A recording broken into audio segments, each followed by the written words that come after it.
मैं कुछ पूछना चाहता हूँ माजिद हैदरी, तो फिर आप तो चाहते हैं ना शरिया लॉ भारत में लागू हो जाए, तो आईपीसी को भी मत मानिए, आंख के बदले आंख लीजिए, जो बम फोड़े उसको बम फोड़ के मारिए, जो बंदूक से मशीन गन से गोली चलाए उसको मशीन गन से मारा जाए, लागू कर लीजिए अपने समाज पर ये कानून। तब फिर आपको क्यों दिक्कत, तब फिर फंडामेंटल ड्यूटी, फंडामेंटल राइट की बात करते हैं आप, फंडामेंटल ड्यूटीज कहां गई आपकी, फंडामेंटल ड्यूटीज कहां गई आपकी?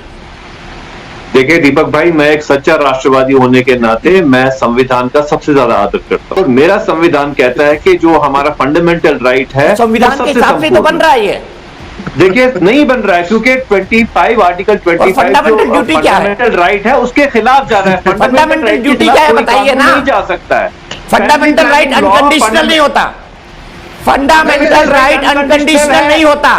फंडामेंटल राइट तब तक अनकंडीशनल है जब तक आप इमरजेंसी ना डिक्लेयर करते हैं। योगी जी यूपी में इमरजेंसी डिक्लेयर करके कानून लगा दें, कोई बात नहीं करेगा, मैं मुंह पे उंगली रखूंगा, लेकिन जब तक देश में इमरजेंसी डिक्लेयर नहीं होती मैं तो बात करूंगा, क्योंकि मुझे देश का संविधान हक देता है। और रही बात यूपी की, यूपी में सब जितनी जनसंख्या है उससे कम पूरे देश में मुसलमानों की जनसंख्या है, तो अगर जनसंख्या यूपी में ज्यादा है किन की है? मेरे हिंदू भाइयों की है।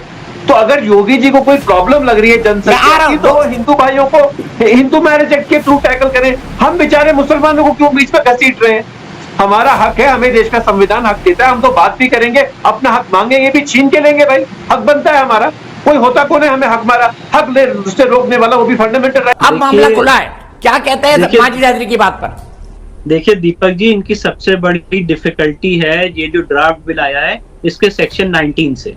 सेक्शन 19 में ये कहा गया है कि जो भी आदमी पोलोगैमस मैरिज करता है, जो उन्होंने बात एकदम वजह फरमाया, पोलोगैमस मैरिज हिंदुओं में तो होती नहीं है, पोलोगैमस मैरिज इनकी यहाँ होती है, इसलिए सेक्शन 19 में उसकी व्यवस्था की गई है कि जो आदमी एक से ज्यादा बीवी रखता है और उसकी टोटल चाहे उसकी 4 बीवी हो चाहे 10 बीवियां हो, बच्चे वो 2 ही पैदा कर सकते, तो ये इनकी सबसे बड़ी डिफिकल्टी है और ये चाहते हैं कि ये हट जाए।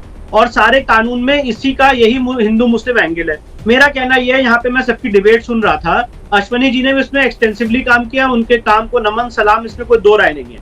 और ये जो बात कह रहे हैं कि इसमें विस्तृत चर्चा होनी चाहिए, यूपी सरकार कैसे कानून ला सकती है, इनको पता होना चाहिए लिस्ट 3 संविधान की शेड्यूल 7 की लिस्ट 3 में एंट्री 20A है, जिसमें पॉपुलेशन कंट्रोल और फैमिली प्लानिंग ऐड किया था, और ये इंदिरा गांधी की सरकार ने ऐड किया था, कांग्रेस गवर्नमेंट ने। लेकिन वो आप राइट टू रिलीजन से मिक्स नहीं कर सकते ना, राइट टू रिलीजन आपका फंडामेंटल राइट है, उस पर तो योगी जी की मनमानी नहीं चल सकती ना, जब तक आप संविधान ना बदल दो। ये जो एक्ट माजिद हैदरी जी रुक जाइए ना, कंप्लीट करने दीजिए, मैं सबको बराबर मौका देता हूं, आप जानते हैं। तो स्टेट असेंबली को पूरा अधिकार है by entry of the constitution, संविधान में एंट्री हुई है 20 है, उसके तहत स्टेट असेंबली को पूरा अधिकार है इसमें कानून बनाने का, फैमिली प्लानिंग और पॉपुलेशन कंट्रोल। और ये जो एक्ट है ये आएगा with in the purview of population control. तो सबसे बड़ी दिक्कत ये है कि आज आप ये चाहते हो कि आपकी 4 बीवियां हैं, मैं 4 बीवियों से अलग अलग 2 बच्चे 4 बच्चे पैदा करूं, उसके बाद उसको तलाक दूं और अपनी पॉपुलेशन बढ़ाना चाहूं। और यही बात अभी माजिद हैदरी साहब ने कही, अरे 4 किसने कहा जी? 400 बच्चे मत करिए। क्यों भाई? 4 बच्चे क्यों? 400 बच्चे, आपको क्या परेशानी? नागरिक है तो आपको सबके लिए समान कानून मानने में क्या दिक्कत है? आप कहिए अगर मेरी 4 बीवी होगी, मैं जिम्मेदार नागरिक हूँ इस देश का, मैं 2 बच्चे से ज्यादा नहीं पैदा करूंगा, इस चीज में आपको क्या तकलीफ है? आपने बात कैसे बोल दी कि ये कानून सिर्फ हिंदुओं के लागू होगा, आपके लिए नहीं लागू होगा? क्या आप यहाँ के डिफरेंट सिटीजन हो? क्या आपको स्पेशल राइट है? अगर आर्टिकल 25 आपका तो आर्टिकल 25 हमारा भी है। और अगर आप ये बात करोगे तो फिर सेक्शन 494, दीपक जी मैं एक बार रिक्वेस्ट करूंगा आपसे, सारे पैनलिस्ट से पूछिए, फिर सेक्शन 494 आप खत्म करिए। सेक्शन 494 में आपने हिंदुओं को तो बैन कर दिया है, एक शादी से ज्यादा नहीं कर सकते हैं, और आप अनलिमिटेड शादी करते रहो, बच्चे पैदा करते रहो, तो ये 2 तरफा कानून नहीं चलेगा। मैंने सुप्रीम कोर्ट में पेटिशन डाल के सेक्शन 494 चैलेंज किया है और ये कहा है कि हर आदमी को, मतलब आप ये सोचिए कितनी बड़ी विडंबना है। मैं आपके सामने आज आपके शो पे हाईलाइट करना चाहता हूँ, एक समाज को पनिशमेंट दिया जाता है, दीपक भाई आप मुझे भी 30 सेकंड दे दें, और इनको पूरी छूट है 4 शादी 10 शादी करें, तो क्रिमिनल लॉ में आप पनिश नहीं कर सकते। अगर माजिद हैदरी साहब ये कह रहे हैं कि ये कानून सिर्फ हिंदुओं के लिए लागू कर दीजिए, तो सेक्शन 494 भी लागू करिए आपके लिए।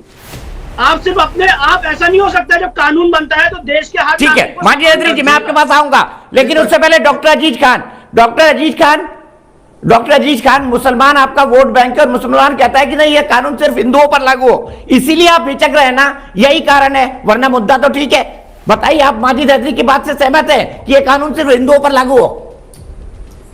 देखिए दीपक भाई, बहुत सीधी सी बात है, जो मैं कह रहा हूं उसका इंटरप्रिटेशन हो सकता है गलत तरीके से किया जाए, वो मैं नहीं कह सकता, लेकिन जो समाजवादी पार्टी सोच रही है, जो प्रदेश की जनता सोच रही है, देश की जनता सोच रही है, आज चुनाव सर पर है, बहुत सारी समस्याएं हैं, कोरोना की तीसरी लहर सर पर आ रही है, उस पर किसी तरीके की कोई तैयारी नहीं। मैंने सवाल कुछ और पूछा, मैंने सवाल कुछ और पूछा, उसी मुद्दे पे आऊंगा। मेरे सवाल का जवाब नहीं दीजिए, फिर आप 1 मिनट बोलिएगा, आप 1 मिनट बोलिएगा। उसी मुद्दे पर सर दीपक भाई, वही समस्या है, योगी जी मुद्दे को समस्या की पॉपुलेशन है ना, अगर समस्या की जड़ तो पॉपुलेशन ही है ना डॉक्टर जी। मन साफ होता, 4.5 साल से कोई इन्होंने मसौदा क्यों नहीं तैयार किया? 4.5 साल हो गए, क्यों नहीं मसौदा तैयार किया? अगर इनका मन साफ था, मसौदा तैयार करना चाहिए। जब सर पर चुनाव आ गया है, मसौदा तैयार कर रहे हैं, कहीं ना कहीं जनता का ध्यान भटकाने का प्रयास है। मुझे एक बात बताइए, मेरे सवाल का जवाब नहीं दिया आपने।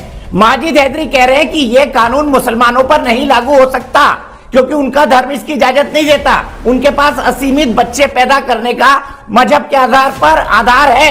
क्या माजिद हैदरी की बात का समर्थन करते हैं, हिंदुओं पर लागू हो, मुसलमानों पर नहीं? हाँ या ना में बोल दीजिए। ये बात देखिए, एक सर हाँ ना में नहीं मसला, कोई जवाब का किसी भी सवाल का जवाब हाँ नहीं हो सकता।